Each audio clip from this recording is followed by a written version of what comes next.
Hey guys, what's up, how's it going? My name is Robin. Welcome back once again for today's video. In today's video, we're going to be talking all about ETFs once again. Now, if you guys missed my last video, I did a video that talked about the top 5 monthly dividend paying Canadian based ETFs. So if you guys missed that video, be sure to check it out. There'll be a link there in the description of the video. If you guys want to watch that one, it's really good if you're just getting started with ETFs and you want to look for a good monthly based dividend ETF. Now today, we're going to switch gears a little bit and I'm going to be focusing on one particular ETF that's not a dividend based. In fact, it's actually a growth based ETF, and it's going to be an ETF that you don't really see that's talked about very much on YouTube because it's a very significantly different ETF. It's very niche down, and it's in a different sector that you normally don't see when it comes to Canadian markets. And most of the Canadian markets kind of focus on the finances, a lot of the bank stocks and whatnot, especially if it's a dividend focused. And this ETF actually focused on a lot of growth. And it focuses on a lot of consumer companies. So this is like grocery stores, retail stores, and stuff like that. So we're going to be diving inside that ETF today, and I'll show you guys how cool this ETF is, and give you guys some different options if you want some different types of stocks inside your portfolio.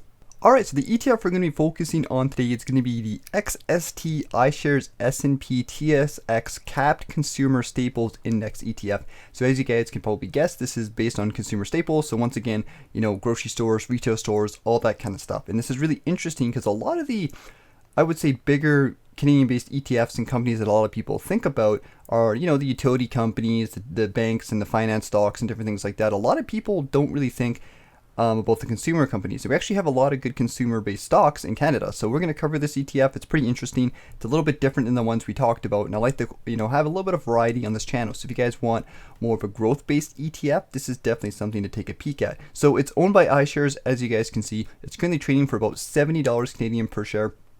And let's take a little bit of information about this ETF. If you guys are brand new to ETFs, we're going to do like a really basic fundamental analysis, and I'll show you guys some information here. It's going to be really simple. It's going to be really basic. It's not going to be too complicated. So this purpose of XST is to target exposure to Canadian consumer staple companies and can be used to express the sector view. So once again, it's kind of showing how this sector has performed. And if there's anything you get from this video, even if you're not interested in this ETF or you don't plan on buying it, at least you can see how this sector has been performing over the past while. And this was really cool to me to kind of see, kind of open up my eyes to some of these consumer-based stocks. As you're going to see, like they actually performed quite well.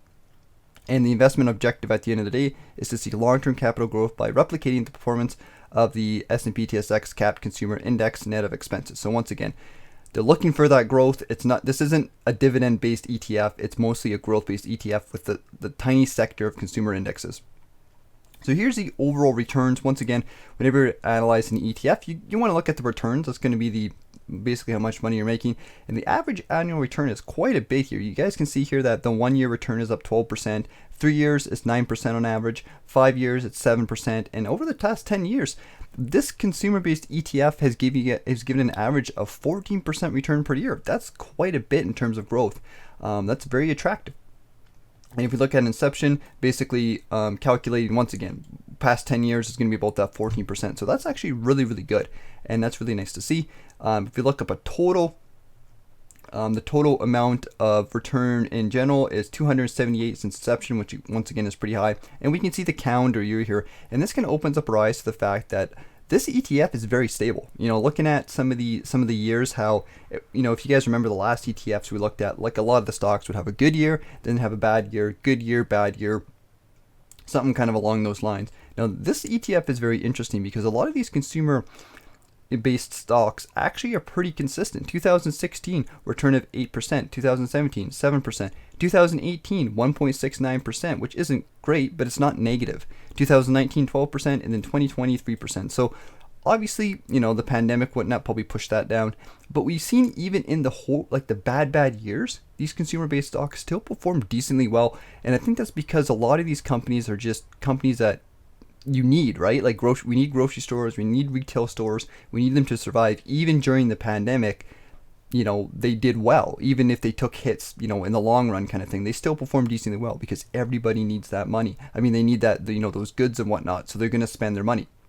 The distributions for this fund is quarterly, I believe. Yep, looks like it's quarterly, and it's not a big dividend yield. We'll check out the dividend yield in just a second. We look at the key facts. So Let's gonna look at a few things here. The number of holdings is going to be 13, so it's a very small based ETF. So I wouldn't like have this as your entire portfolio, but you could totally have this as like your Canadian exposure, or have a good chunk of your Canadian market if you wanted to do that. If you're looking for that growth, it's really up to you.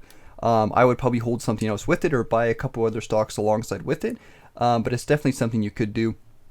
So you have 13 holdings inside the portfolio, and the distribution yield is under 1%. So once again, it's not a dividend-based ETF. Although some of these companies are aggressively growing their dividends, and maybe in the long run, it could be, you're going to get that nice little dividend yield growing over time, as you're going to see when we talk about some of the stocks inside here. So let's take a peek here at the bottom, and let's look at some of these stocks. Now, one thing to point out really quickly is going to be the fees. We can see the fees is about 0.6, which is on the higher side. Once again, not crazy high, but definitely a little bit on the higher side. But given the returns, I think it makes sense, right? Like if you're going to get a good return, which is showing us, there's nothing wrong with paying a slightly higher yield, higher fee, sorry. But the 0.6% is relatively not too bad at the end of the day. And let's look at the top 10 holdings of this ETF. And it's important, once again, to pay attention to the weight percentage, because the weight percentage will give us an idea, okay, what stocks are they invested in, and what stocks are going to make the big difference here.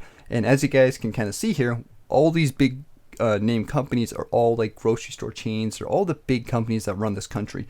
Alimentation Couche-Tard is one of my favorite stocks, and actually it's the biggest holding inside this portfolio by far. It's actually 25%. So 1/4 of this ETF is held in Alimentation Couche-Tard. So once again, if you guys aren't familiar, that's the convenience stores, that's the Circle K's, the Macs. They're global, they're all over the world, and it's a fastly growing company. Very, very big company that's aggressively growing in terms of growth, in terms of revenue, expansion, and they do have some nice dividend increases. So it is a very attractive stock, and I think the reason why this ETF has performed so well is because Alimentation Couche-Tard has just done absolutely crazy. And taking a peek at some of the other companies that are held inside this ETF, we can see we have Metro. Metro is the big grocery store chains. They're a pretty decent stock that's done well. That's 16% of the portfolio, so a pretty big weighting. Loblaws is the third one. This is another big company in Canada that just continues to keep growing. Another retail grocery store giant. They're up 14% weight, which is once again quite a bit. So we can see these three companies make up about 50% of the portfolio or so, give or take. So that's quite a bit in these three companies. Then we have some other ones here. We have Saputo, which I think is another like I think they do like shipments for different orders for different companies and stuff like that. I'm not 100% sure, but I think it is like a delivery based company that has different shipments and whatnot. George Weston, I think, has got to be some version of Loblaws, because I'm pretty sure that's who owns Loblaws.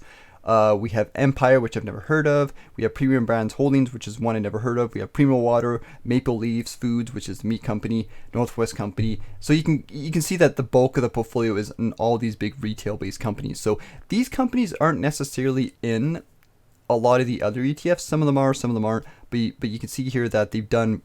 It's a pretty good holding of the consumer-based index. And Alimentation Couche-Tard, I kind of brought some of these stocks up here so you guys can just see. This stock has just been crazily growing, and it just continues to do well, and it has tons of dividend growth.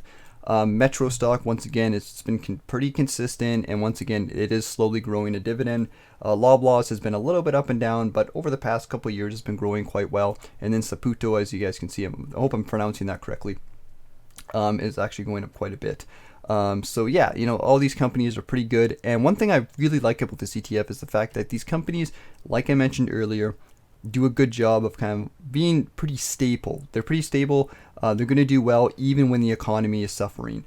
And then when the economy is doing really well, they're going to soar up because people just have more money to spend. And if we scroll down a little bit further, we can see the exposure breakdown of this ETF. So number one, the biggest thing, like I mentioned, is in retail, food retail specifically, 75% of the fund. 18% is packaged foods and meats. So I guess that's like those packaged companies that deliver their food or products to the stores, and then they sell them or they do whatever with them, kind of thing. Then we have soft drinks, which is 3%. Personal products 1%, and then some other ones at the bottom here, which are pretty much next to nothing. So you're mostly buying into food retail based companies with, I guess, a little bit of delivery companies and meat companies, maybe like the Maple Leaf and whatnot, and Saputo are going to do that. So that's pretty much the ETF. You can click on the fact sheet here. iShares has some cool little fact sheets that you can check out, which will give you some more information about the fund if you guys are interested. And they're nice little sheets that you can download. You can see the fees and whatnot. You can see all the stuff we basically covered and talked about, just in some nice little graphs and whatnot. So that's something you guys can take a peek at if you want. But I just wanted to cover this ETF because it's something that I've never seen that many people cover on YouTube, and it is very different from some of the other ETFs. And now hopefully with this video, it kind of opened your eyes up to the fact that some of these consumer companies in Canada are actually pretty good companies to consider investing inside your portfolio. Alright guys, so that's it for today's video. Hope you guys enjoyed this quick little update on this ETF.